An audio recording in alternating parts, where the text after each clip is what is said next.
Wow, the sky is full of stars tonight. Assalamu alaikum. Walaikum assalam, Baba. What were you looking at, Amir? Come here, Baba, and look at this. What is it? Look at the sky, Baba. It's so beautiful. MashaAllah, it's really beautiful. Are you going to tell me a story tonight? Of course I will.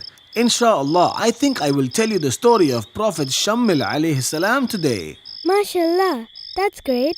Prophet Shammil or Samuel alayhi salam was a revered prophet and a seer. Are you ready? Yes, I am. Now listen carefully. Bismillah.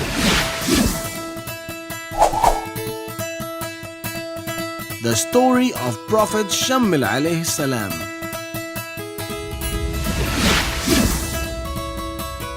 As time passed, the children of Israel started forgetting Allah subhanahu wa ta'ala and they committed many sins. They had a tyrant king who ill-treated them and spilled their blood. He dragged the country to frequent wars and depleted the resources of the country. The children of Israel used to go to war carrying the Ark of the Covenant with them. They did so because they believed that this Ark would bring them good luck. They won every war until one day the Philistine army snatched the Ark from them. Not only did they lose the Ark, they lost the war as well. When the king heard what happened, he suffered a heart attack and died on the spot. The children of Israel were now left without a king.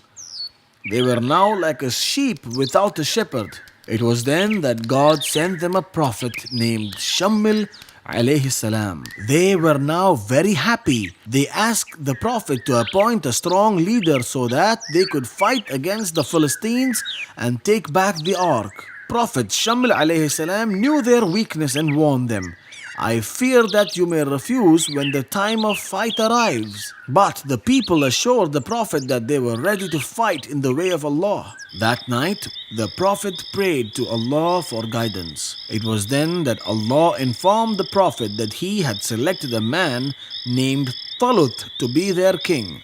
But the Prophet was confused now. How will I recognize this man? He asked God. Then God told him that Talut would come to Shammil in some time by himself. Shammil was instructed to hand over the control of the kingdom to Talut.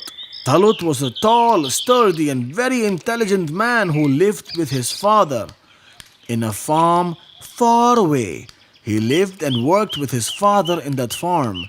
One day, Talut, accompanied by his servant, were out looking for his missing donkeys. They traveled for many days searching for the donkeys, but they could not find them. Let us go back, said Talut to his servant.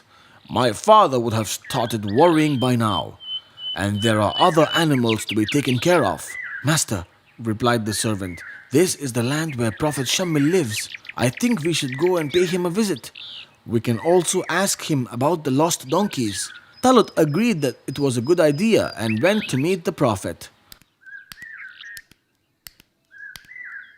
On their way, they asked directions from some women carrying water. The women told them that they can find the Prophet's house on top of the mountain. Talut and his servant walked up the mountain as they had been told.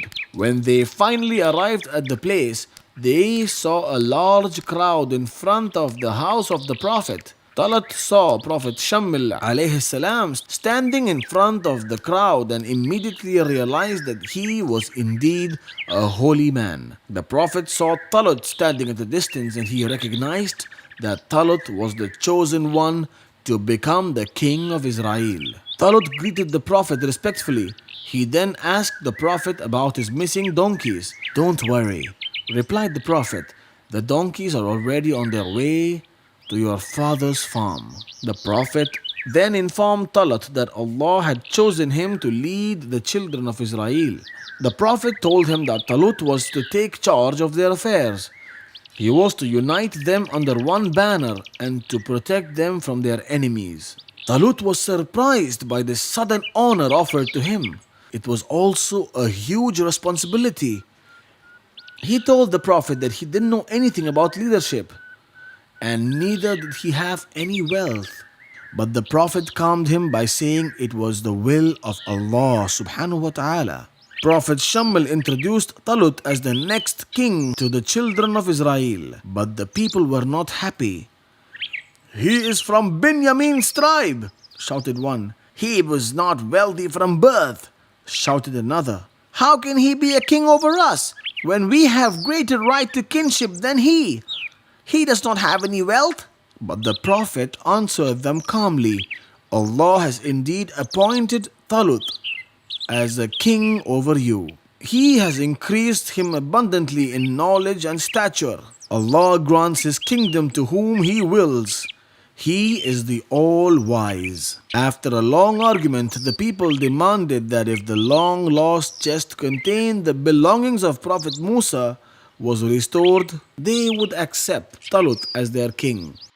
Talut was appointed as the king and he immediately set about organizing his army.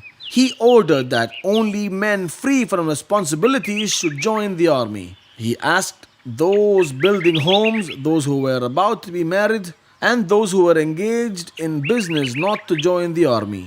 He put them through vigorous trainings and gave them strict rules to follow. After a few days, Talut set out for war against the Philistines. They traveled for many days and nights through the desert. After days of traveling, they reached the banks of a river. Talut decided to put his army to go through a test.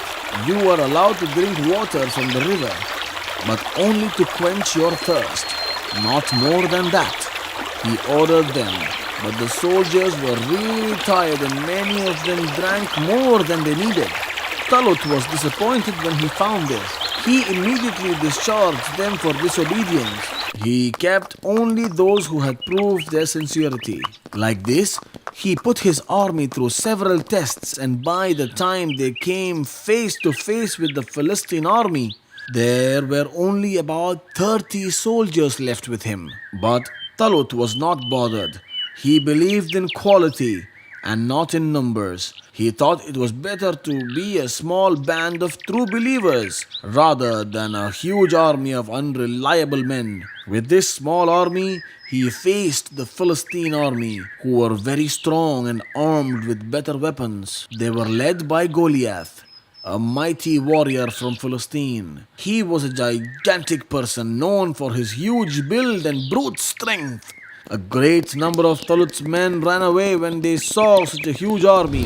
What happened then? Who won the war? I will tell you about that tomorrow. Mashallah, that was such an amazing story. Now, are you ready for the questions? Yes, I am. All right, now here's the first question. What did the children of Israel lose after their war with the Philistines? Was it because they had lost the ark? That's correct. Now tell me, what did the children of Israel ask Prophet Shamil alayhi salam? They asked the Prophet to appoint a king to lead them. MashaAllah, that's correct again. How did Talut find the Prophet? Talut was searching for his lost donkeys and they wandered to the land where the Prophet lived. And why did they go and meet the Prophet? Talut's servant thought that the Prophet would be able to say where the donkeys were. MashaAllah, that's great. You are doing great, Amr. Thank you, Baba. Which tribe did Talut belong to? He belonged to the tribe of Binyamin. That's correct again. Now for the last question.